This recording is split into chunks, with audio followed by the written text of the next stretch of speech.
नमस्तेऽस्तु महामाये श्रीपीठे सुरपूजिते शङ्खचक्र गदाहस्ते महालक्ष्मी नमोऽस्तुते।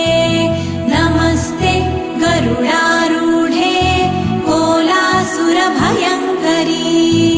सर्वपाप हरे देवी महालक्ष्मी नमोऽस्तुते।